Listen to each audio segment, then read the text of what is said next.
వాటిల్లు. ST మత్స్యకారులకు చేయూతనిస్తాం మంత్రి సంధ్యారాణి.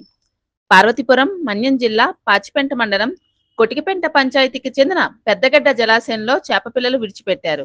జిల్లా మత్స్యశాఖ అధికారులు వేముల తిరుపతిరావు, శ్రీదేవి సారథ్యంలో ఈ కార్యక్రమం నిర్వహించారు. ముఖ్య అతిథిగా రాష్ట్ర గిరిజన శాఖ మరియు మాతా శిశు సంక్షేమ శాఖ మంత్రి గుమ్మడి సంధ్యారాణి చేతుల మీదుగా చేపపిల్లలను పెద్దగడ్డ జలాశయంలో విడిచిపెట్టారు. అనంతరం ఏర్పాటైన సమావేశంలో మంత్రి మాట్లాడుతూ 146 గిరిజన మత్స్యకార సభ్యులకు రాష్ట్ర ప్రభుత్వం సహాయ సహకారాలు అందిస్తుందన్నారు. చేపల వృత్తిని చేపడుతున్న మత్స్యకార గిరిజన సభ్యులు సొంతంగా వ్యాపారాలు చేసుకుని ఆర్థికంగా బలపడాలన్నారు. కొత్తగా మత్స్యకారులు ఈ సంఘంలో చేరి ఉపాధి అవకాశాలు మెరుగుపరుచుకోవాలన్నారు. గిరిజన సమస్యలు ఏమున్నా తన దృష్టికి తీసుకురావాలన్నారు. అలాగే మీరు సంఘాలుగా ఫామ్ అయితే వాటికి కావలసినటువంటి అన్ని విధాలుగా మేము సహాయ సహకారాలు అందిస్తాం. మీరు గిరిజనులకు ఏంటంటే అది ఒక పని, చేపపిల్లలు పట్టుకోవడం, అమ్మడం, ఇవన్నీ కూడాను. అవి కూడా మీరు వేరే వాళ్ళ మీద ఆధారపడకుండా ఎవరైతే గిరిజనులు ఈ చేపపిల్లలు పట్టుకుంటున్నారో వాళ్ళే అమ్ముకునే పరిస్థితులు చూసుకోండి. మీరు మళ్ళీ వేరే వాళ్ళకి కాంట్రాక్ట్లు ఇచ్చేయడం, వాళ్ళు మీరేంటంటే ఒక 20 రూపాయలకు 30 రూపాయలకు వాళ్ళు చేపిస్తే వాళ్ళు 100 రూపాయలకు అమ్మడం, అది కూడా మీకు నష్టం కాకూడదు.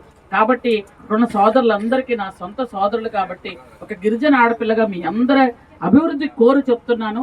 ఈరోజు ఏవైతే మనం 6 లక్షలు దాదాపు చేపపిల్లలు వేస్తున్నామో మీరందరూ కూడా పెరిగిన తర్వాత జాగ్రత్తగా మీ జీవనోపాధి, అదే మీకు అభివృద్ధి, అదే మీకు వ్యాపారం కూడా అవ్వాలి. ఆ విధంగా వెళ్ళాలి. అధికారులు కూడా అన్ని విధాలుగా ప్రోత్సహించండి. ఈ కార్యక్రమం ఏంటంటే కేవలం ఇక్కడ ఉన్నటువంటి మత్స్యకారులందరికీ కూడా అవి హెల్ప్ అవుతుంది. 11,000 చేపపిల్లలు తీసుకురావడం జరిగింది మేడం గారు. తమరు రాకముందే వాళ్ళు కౌంట్ చేసుకోవడం కూడా జరిగింది మేడం గారు. ఆ కౌంట్ చేసిన కప్పు ద్వారానే ఇప్పుడు విడుదల చేసుకుంటారు మేడం గారు. మిగిలి కూడాను అందులో ఏం తేడా లేదు మేడం గారు. అదే కాకుండా మనకు ప్రధానమంత్రి మత్స్య సంపద యోజన పథకం కూడా ఉంది మేడం గారు. ఆ పథకం ద్వారా కూడా 1,68,000 చేపపిల్లలు రావాల్సి ఉంది మేడం గారు.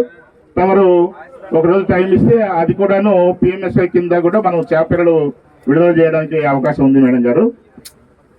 ఇది మేడం గారు మనకు శ్రీకాకుళంలో టెండర్ జరిగింది. ఆ టెండర్లో ఎన్నికైనటువంటి L1 టెండర్ని మనం అడాప్ట్ చేసుకొని ఈ చేపపిల్లలను తీసుకోవడం జరుగుతుంది మేడం గారు. మొత్తం జిల్లా మొత్తం మీద 41 లక్షల చేపపిల్లలు మన POITDA ద్వారా అమలు చేయడం జరుగుతుంది మేడం గారు. అదేవిధంగా